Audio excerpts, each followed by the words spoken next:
귀한 하루 허락하여 주심에 감사합니다. 우리에게 생명 주셔서 주님을 찬양케 하시고 주의 귀한 백성들을 사랑으로 돌보게 하시니 또한 감사합니다. 날이 갈수록 주의 모습을 담게 하시고 날이 갈수록 허무함이 아닌 뿌듯함이 내 인생 가득 들어찰 수 있게 하여 주시옵소서. 우리의 마음을 주님을 향하여서 활짝 엽니다. 우리와 동행하여 주시옵소서. 감사드리며 예수님의 이름으로 기도합니다. 아멘. 하나님의 말씀 예레미야 13장 1절부터 14절까지입니다. 1070면 예레미야 13장 1절부터 14절까지 한 절씩 교독하겠습니다. 여호와께서 이와 같이 내게 이르시되 너는 가서 뱃띠를 사서 내 허리에 띠고 물에 적시지 말라 하시기로 여호와의 말씀이 다시 내게 임하여 이르시되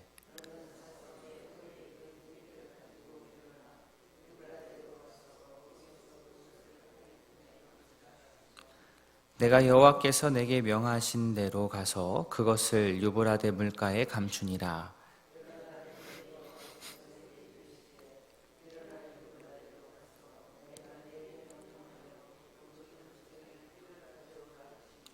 내가 유브라데로 가서 그 감추었던 곳을 파고 띠를 가져오니 띠가 썩어서 쓸 수 없게 되었더라.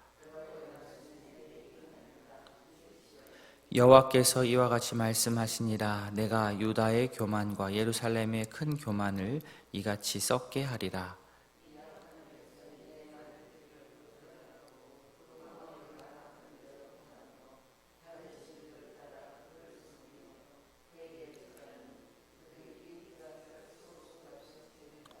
여호와의 말씀이니라. 띠가 사람의 허리에 속함같이 내가 이스라엘 온 집과 유다 온 집으로 내게 속하게 하여 그들로 내 백성이 되게 하며 내 이름과 명예와 영광이 되게 하려 하였으나 그들이 듣지 아니하였느니라.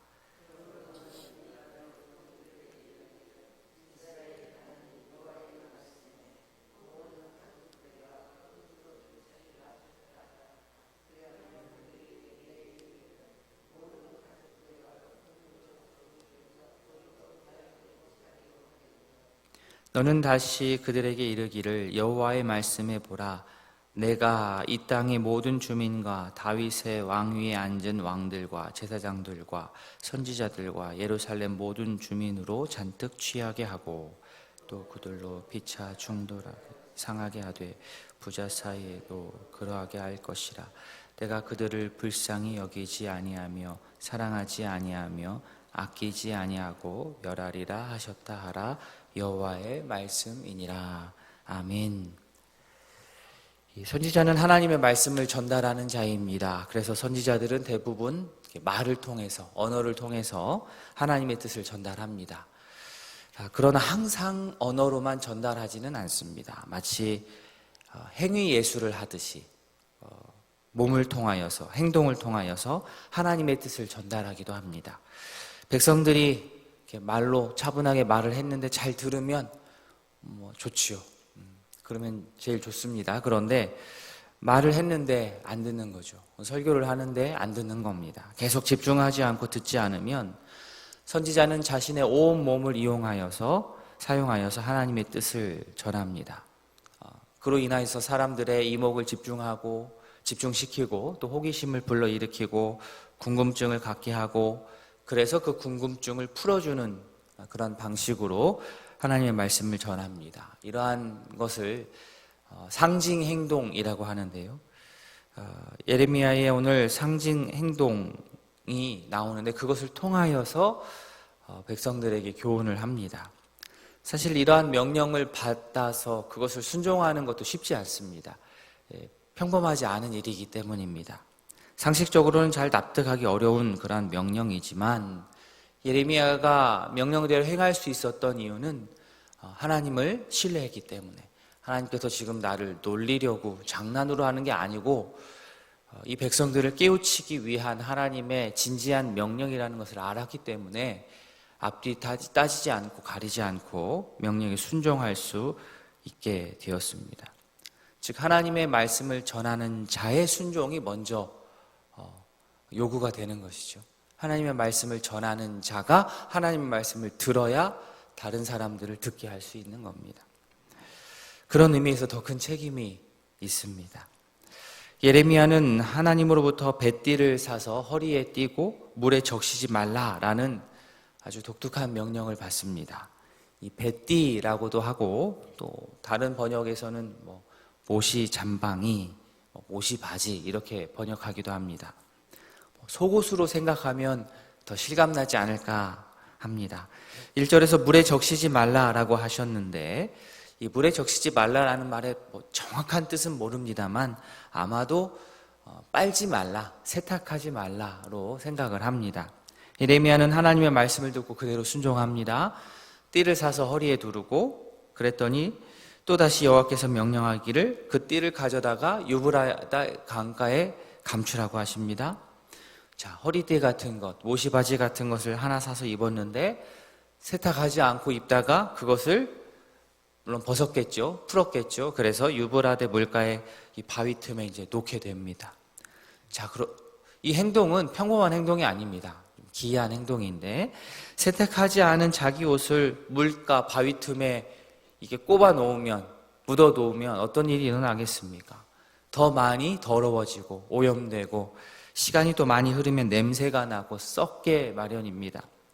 하나님께서는 6절에서 또다시 예레미야에게 명령하셔서 그렇게 감추었던 띠를 가져오게 하셨는데, 자, 그 띠는 우리가 예상하듯 어떻게 되었겠습니까? 썩었습니다.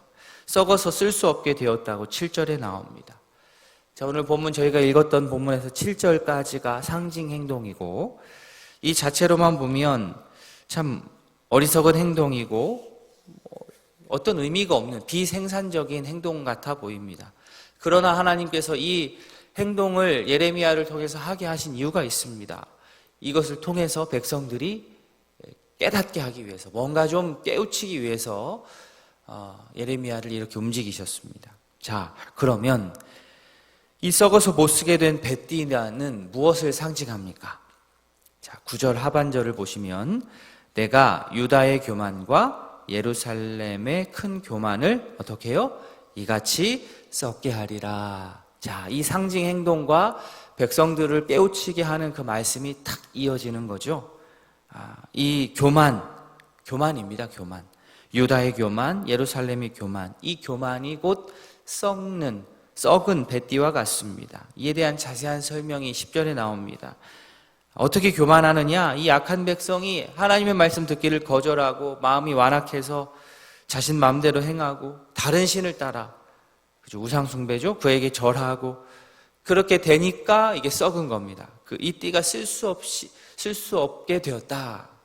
교만은 교만인데 이 교만은 하나님의 말씀을 듣지 않아도 된다는 식의 교만이었고, 그래서 백성들은 하나님의 말씀을 듣지 않게 되니 다른 신을 따르면서 섬기고 절했고, 그래서 결국에는 쓸 수 없는 띠가 되었습니다. 하나님께서는 원래 이 하나님의 백성들을 자신의 허리춤에, 허리띠로 탁 단단하게 탁 고정을 하려고, 이스라엘 온 집과 유다 온 집을 하나님의 품에 탁 메어두려고 한 게 원래 의도셨는데 11절 뒷부분처럼 그들이 듣지 아니하였습니다. 그들이 복음을 발로 차버렸습니다. 어떻습니까? 하나님께서 이 허리춤에 하나님의 백성들을 꽉 이렇게 묶는 이런 이미지가 참 강하게 우리에게 다가오지 않습니까? 단단하게 붙들어 맨다. 얼마나 큰 위로가 되는지 모릅니다. 하나님께서는 우리를 그렇게 하기를 원하시는 거예요. 우리를 하나님 자신의, 하나님 허리가 있는 건 아니겠지만 하나님의 그런 허리춤에 우리를 탁 단단하게 묶고자 하는 게 하나님의 마음입니다. 그런데 어리석게도 우리가, 백성들이 교만하여서 다른 신을 찾아 나서면 그 단단한 허리띠가 썩어져서 못 쓰게 되고 하나님으로부터 떨어져 나가게 된다는 거죠. 바라기는 우리의 뱃띠가 썩어지지 않고 온전한 뱃띠가 되어서 제 기능을 잘 감당할 수 있었으면 좋겠습니다. 자, 12절부터는 이제 상징 행동은 아니지만 교훈을 위한 어떤 비유의 말씀이 하나 전해집니다. 포도주 얘기죠, 포도주. 자, 모든 가죽 부대가 포도주로 차리라 이렇게 말하면 백성들은 이런 거죠. 그 당연한 얘기를 왜 하십니까? 그죠? 가죽 부대는 포도주를 담기 위해 만든 물건인데 왜 그런 당연한 얘기를 합니까? 라고, 왜 싱거운 얘기를 합니까? 라고 답을 할 것입니다. 그때 메시지가 전해집니다. 이런 의미에서 앞에 나왔던 이 베띠와 같은 효과를 거두는 거죠. 그들이 궁금증을 갖고 왜 당연한 얘기를 왜 합니까? 할 때에 메시지가 전해집니다. 포도 수확이 많고 그로 인해서 포도주가 아주 풍성하게 생산이 되었는데 그 풍성함이 좋은 방향으로 발전되지 않으면 도리어 그 풍성한 수확이 독이 될 수 있다. 이 이야기를 하십니다. 풍성한 수확, 풍성한 포도주, 그리고 그 좋은 음료를 통한 풍성한 교제, 즐거움, 이런 방향으로 일이 진행이 되어야 되는데 아무리 포도 수확이 풍성하고 포도주가 많이 생산되었다 할지라도 하나님 안에서의 풍요가 아니면, 그 기준이 흐트러져 버리면 그 풍요로움이 복이 아니라 독이 될 수 있다는 겁니다. 축복이 잔이 되어야 하는데 진노의 잔이 될 수 있다는 것입니다. 포도주로 인하여서 이 부정적인 쪽으로 가면 이렇게 되는 거예요. 14절에 나오듯 피차 충돌하고, 포도주가 잘 생산되면 서로 많으면 서로 나누면서 다 함께 풍요로움을 누리면 되는 거 아닙니까? 그런데 그쪽으로 방향이 틀어지지 않고 반대편으로 가면 이 풍요로움으로 인해서 서로 피차 충돌합니다. 정신을 못 차립니다. 인간으로서 도리를 하지 못하고 서로를 불쌍하게 여기지 못하고 사랑하지 않습니다. 하나님께서 이런 식으로 그들을 혼내시겠다라고 말씀을 하시는 거죠. 아무리 풍요로워도 탐욕에 취해서 교만하여서 내 배만을 위한다면 그 풍요로움 자체가 그 사람을 망하게 하는 도리어 심판이 되는 겁니다. 우리 짧은 생각으로는 참 이해가 안 됩니다. 하나님께서 나에게 막 엄청난 돈을 주셨는데 돈 주시면 다 복 아닐까? 아닐 수 있다는 겁니다. 그것으로 인하여서 도리어 심판받고 망할 수도 있습니다. 누구에게는 돈이 많은 것이 복이 될 수 있겠지만 누구에게는 돈이 많게 되는 것이 저주일 수도 있습니다. 중요한 것은 우리의 중심 마음이 되어야 합니다. 바라기는 오늘 하나님의 따끔한 진노의 말씀 앞에 우리 자신들을 한번 돌아보고 썩은 뱃띠 같은 자가 되지 않도록 우리가 교만을 버리고, 또 혹 우상과 같은 것들의 마음을 뺏겼다고 한다면 그러한 어리석음을 버리고 오직 하나님 한 분만을 신뢰하며 따르는 지혜롭고 복된 주의 자녀 될 수 있기를 진심으로 소원합니다. 아멘. 기도하겠습니다. 우리 집중하여 기도할 두 가정이 있습니다. 먼저 김민정 집사님 가정, 온 가정의 건강과 화목을 위해서 남편 김현태 성도님과 형제 구원을 위해서 자녀들 서은준 지혜롭게 성장할 수 있도록 기도해 주십시오. 김재양 권사님 가정입니다. 남편 최병수 성도님 믿음 성장, 손주 자녀들 가정 건강과 믿음으로, 또 생업의 축복을 위해 영육간의 강건함, 협착증으로 고생하고 계신데 건강하실 수 있도록 우리가 기도해 주시기를 바랍니다. 김민정 집사님, 김재양 권사님 가정 기도해 주시고, 우리 환우들의 건강을 위해서 투병 중에 있는 우리 환우들 이름 불러가면서 그의 가정을 위해서 우리 간절하게 기도하기를 원합니다. 초등부 여름 성경학교, 어제 갔는데 아이들이 너무 좋아하더라고요. 너무 좋은 것 먹고 마시고 또 교제하고 있는데 우리 아이들 오늘 일정 잘 마치고 돌아올 수 있도록 끝까지 기도해 주시기 바랍니다. 이를 위하여서 계속해서 기도하도록 하겠습니다. 다 함께 기도하시겠습니다.